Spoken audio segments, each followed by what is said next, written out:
Bien, mi nombre es José Carlos Jiménez, alumno que cursa la materia de Derecho Procesal Constitucional,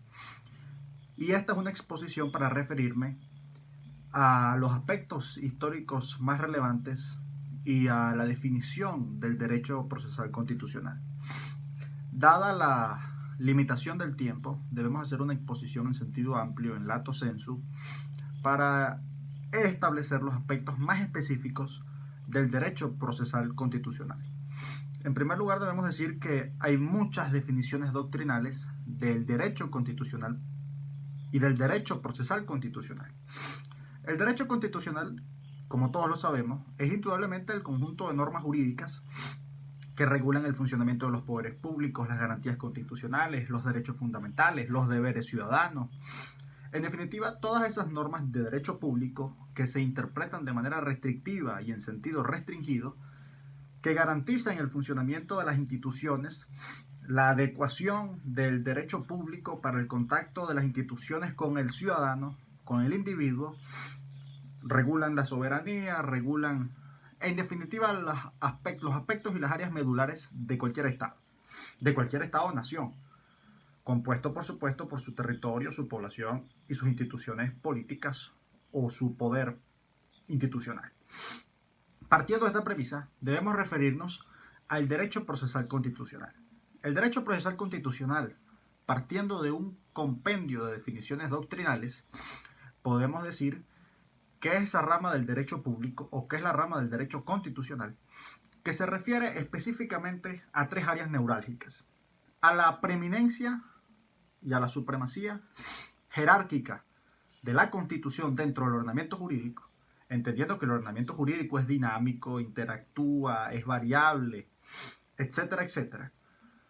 Por otra parte, también es esa rama del derecho público y del derecho constitucional que vela por la preeminencia de las garantías en materia de derechos humanos. En cualquier Estado de Derecho, cuando se violan los derechos fundamentales, tienen que haber mecanismos que prevé la propia norma, la propia Constitución, y que en el derecho moderno se han venido regulando a través del derecho procesal constitucional como rama científica con cierta autonomía y con cierta propiedad teórica. Y podemos referirnos, más adelante lo haremos de manera muy breve, a las exposiciones que hicieron Carnelutti, a las exposiciones que hicieron hombres como Schmidt, como el propio Kelsen, como Capelletti o como Couture. Pero en definitiva, el derecho procesal constitucional vela por la jerarquía de la Constitución Nacional, y por eso en Venezuela, por ejemplo, tenemos en nuestro ordenamiento jurídico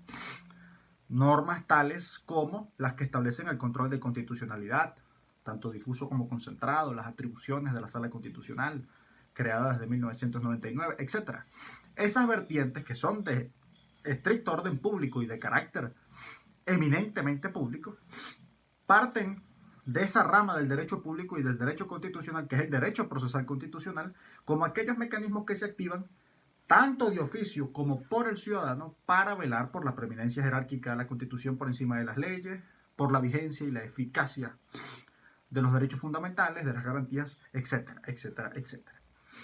Y también debemos decir, para situar un poco el debate actual en su justa medida, que ha evolucionado de una manera enorme el derecho procesal constitucional. Ya desde Roma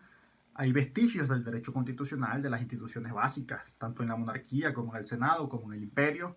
tanto en el imperio como en el bajo imperio. En todos los periodos de Roma hay existencia del derecho público y del derecho constitucional. Pero a eso hay que sumarle la evolución del tiempo, que involucra tres aspectos fundamentales: uno social, uno científico, que es eminentemente jurídico, y uno que es subsidiario, pero que deviene tanto del científico como del jurídico, que son aquellas pontificaciones que han hecho algunos expertos doctrinales. En el caso de Capelletti, en el caso de Couture, de Carnelutti, de Schmidt o de Kelsen, podemos referirnos a tal vez los exponentes más significativos del derecho procesal constitucional. Pero desde Roma hasta hoy, en la Edad Media, por ejemplo, apareció Montesquieu, apareció la teoría de John Locke en materia jurídica de separación de poderes para garantizar las libertades, Montesquieu hablando de su tesis perpetua e interminable de la separación de poderes, que ahora es un principio en todos los estados de derecho modernos. En fin, todas esas teorías dieron lugar al derecho constitucional conceptualizado como lo conocemos hoy, con la evolución y el paso del tiempo. Pero es que también la sociedad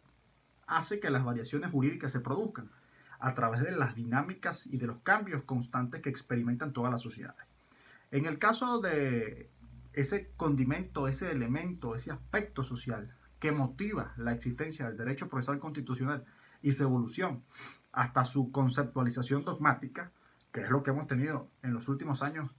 desde el mundo moderno o desde la edad moderna hasta la edad contemporánea, debemos decir que los cambios sociales empujaron la creación de estos mecanismos y de garantías, pero a su vez también de formas, de métodos, adjetivos que le dieran ejecución a la norma sustantiva, porque si bien es cierto las constituciones consagraban derechos, separación de poderes, equilibrio, balances y contrapesos, etcétera, etcétera, etcétera, no había una serie de mecanismos para la implementación y para la ejecución que hicieran valer esas garantías que estaban consagradas. No estaban muy claros los ordenamientos, había muchos vacíos y había muchos lapsos que no estaban completamente definidos y que dejaban al ciudadano en estado de indefensión ante violación de derechos fundamentales, o que por argumento contrario creaban conflictos institucionales que repercutían en la sociedad, pero que también repercutían en la institucionalidad de los estados. A final de la década de los 40 del siglo XX, en Argentina y en México aparecieron distintas pontificaciones doctrinales y distintos estudios que permitieron conceptualizar un poco el derecho procesal constitucional. Una vez hecha la Declaración Universal de los Derechos Humanos y una vez evolucionado ese conjunto de normas internacionales compuestas por tratados, por acuerdos, por ratificaciones, por suscripciones de los estados para proteger los derechos fundamentales, apareció la necesidad de hacer eficaz esa norma sustantiva que consagraba el respeto y la protección a esas garantías, incluido el debido proceso, etc. Y apareció entonces el derecho procesal constitucional como rama dedicada única y exclusivamente a la ejecución de este tipo de garantías, a la protección de este tipo de derechos y a garantizar la eficacia a través del control difuso y concentrado de la constitucionalidad, garantizar la eficacia de la supremacía constitucional. Y en definitiva podemos decir que tanto en México como en Argentina se hicieron esos primeros aportes en Latinoamérica, también en Alemania, también en la Escuela de Italia, también en el derecho español. Y en el mundo de hoy podemos decir que ya el derecho procesal constitucional no solo es una rama constituida, estudiada científicamente con cierta autonomía, aunque por supuesto adherida de manera estrecha, íntima, al derecho constitucional y por supuesto al derecho público, entre esas dos grandes divisiones jurídicas de derecho público y privado. Pero indudablemente el derecho procesal constitucional abarca gran parte de la geografía jurídica, gran parte del universo jurídico, porque nos permite garantizar la vigencia constitucional y además la preeminencia y la eficacia de los derechos fundamentales. Así pues, esos cambios sociales que motivaron estudios científicos, pontificaciones, dogmas, discusiones y debates muy académicos y muy serios, nos han permitido hoy construir en pleno siglo XXI, en el año 2021, una conclusión sobre el derecho procesal constitucional que no es otra que este derecho se encarga de velar porque la sustantividad de la norma constitucional tenga eficacia, sean garantizados los derechos fundamentales y que ante cualquier violación a cualquier de este tipo de garantías, el ciudadano, el individuo en cualquier estado de derecho, pueda acudir ante los órganos jurisdiccionales para activar los mecanismos que tiene a disposición para hacer valer estas garantías, para que se produzcan los reparos a los que haya lugar y para que vuelva la eficacia de esos derechos ante violaciones específicas, para mantener el orden institucional y para garantizar el sano y correcto funcionamiento de los estados. Esa es la importancia fundamental del derecho procesal constitucional.